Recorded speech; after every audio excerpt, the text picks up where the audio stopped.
আসসালামু আলাইকুম everyone, welcome back to my channel recipes by Filza's mom. আমার আজকের রেসিপি হচ্ছে রেস্টুরেন্ট স্টাইলে চিকেন ক্যাশনাট সালাদ। বাসায় কিভাবে স্বাস্থ্যসম্মত উপায়ে হুবহু চাইনিজ রেস্টুরেন্ট স্টাইলের মজাদার চিকেন ক্যাশনাট সালাদ ঘরে তৈরি করবেন, আমি আজকে আপনাদেরকে সেটি দেখিয়ে দিব।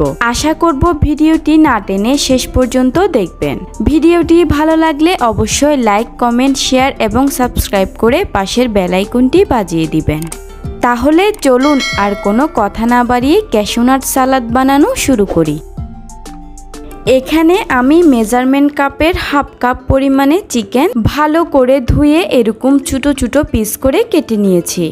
এরপর এই চিকেনের মধ্যে দিয়ে দিচ্ছি 1 টিস্পুন পরিমাণ লাল মরিচের গুঁড়া, দিচ্ছি হাফ টিস্পুন কালো গোলমরিচের গুঁড়া, 1 টিস্পুন আদা রসুন বাটা। আমি এখানে দুটো একসাথে মিলিয়ে নিয়েছি। স্বাদ অনুযায়ী দিয়ে দিচ্ছি লবণ, দিয়ে দিচ্ছি 1 ফালি লেবুর রস, এবারে দিচ্ছি 2 টেবিল স্পুন কর্নফ্লাওয়ার, একটা ফেটিয়ে নেওয়া ডিমের থেকে অর্ধেক পরিমাণ ফেটানো ডিম দিয়ে দিচ্ছি। এরপর এই সবগুলো উপকরণকে একটা চামচের সাহায্যে ভালো করে মিশিয়ে দিচ্ছি। ভালো করে মিশিয়ে নেওয়া হয়ে গেলে এবার আমি এই চিকেনগুলোকে রেস্টে রেখে দিব 10 মিনিটের জন্য। সালাদটি বানানোর জন্য এখানে আমি সবগুলো উপকরণকে ভালোভাবে ধুয়ে কেটে এরকম একটা প্লেটের মধ্যে নিয়েছি গাজর কুচি প্রায় 1 কাপ পরিমাণ, নিয়েছি 3-4টার মতো কাঁচামরিচ কুচি।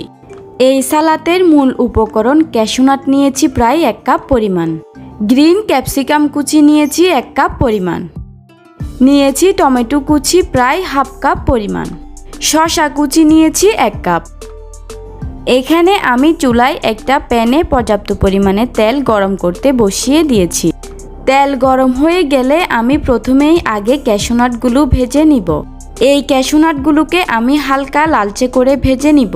ভাজার সময় অতিরিক্ত লাল করে ফেললে আবার খেতে তিতা লাগবে, তাই ভাজার সময় এই বিষয়টি অবশ্যই খেয়াল রাখতে হবে।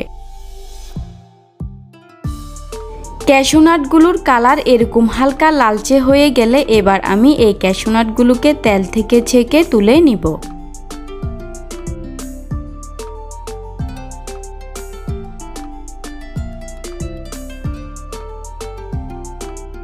এবার আমি ওই একই তেলের মধ্যে আগে থেকে ম্যারিনেট করে রেখে দেওয়া চিকেনগুলো ভেজে নিব।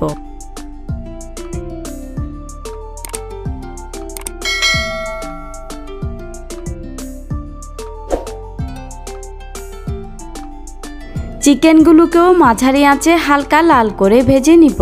ভাজার পর চিকেনগুলোর কালার যখন এরকম হালকা লালচে হয়ে আসবে তখন আমি এগুলোকেও তেল থেকে ছেঁকে তুলে নিব।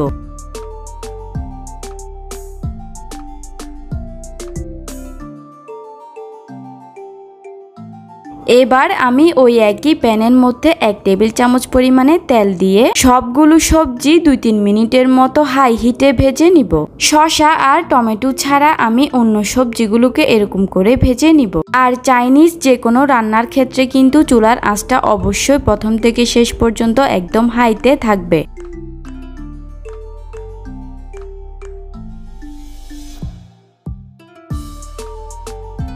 আমি সবজিগুলোকে প্রায় 2-3 মিনিটের মতো ভেজে নিয়েছি। এবারে চুলার ফ্লেমটাকে অফ করে দিয়ে আমি একে একে অন্য সবগুলো উপকরণ মিশিয়ে নিব।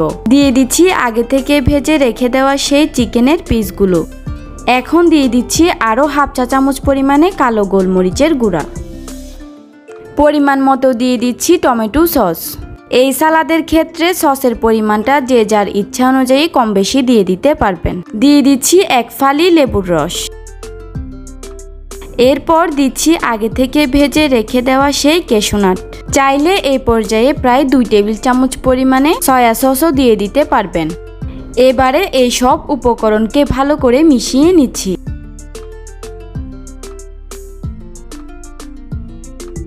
সবগুলো উপকরণ মিশিয়ে নেওয়া হয়ে গেলে এবার আমি এই সালাদকে পরিবেশন করে নিচ্ছি। তবে অবশ্যই কিন্তু টমেটো কুচি আর শসা কুচি কিন্তু পরিবেশন করার সময় মিশিয়ে নিতে হবে। আগে মিশিয়ে ফেললে শসা আর টমেটোগুলো খেতে বেশি ভালো লাগবে না, তাই অবশ্যই এই বিষয়টি খেয়াল রাখতে হবে। এখন আমি সবার শেষে সেই টমেটো কুচি আর শসা কুচিগুলো দিয়ে ভালো করে মিশিয়ে নিব।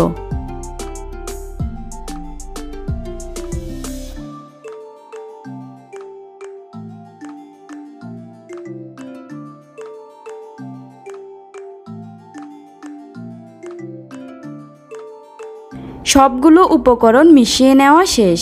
তৈরি হয়ে গেল অসম্ভব মজার রেস্টুরেন্ট স্টাইলের চাইনিজ ক্যাশনাট সালাদ। এখন আমি সালাদটি আরও একটু আকর্ষণীয় লাগার জন্য উপরে আরও কয়েকটা ক্যাশনাট ছিটিয়ে দিচ্ছি। দিয়ে দিচ্ছি উপরে কিছু ধনেপাতা কুচি। প্রিয় দর্শক, আমি আশা করছি আমার আজকের এই চাইনিজ রেস্টুরেন্ট স্টাইলে ক্যাশনাট সালাদের রেসিপিটি আপনাদের কাছে অনেক বেশি ভালো লেগেছে।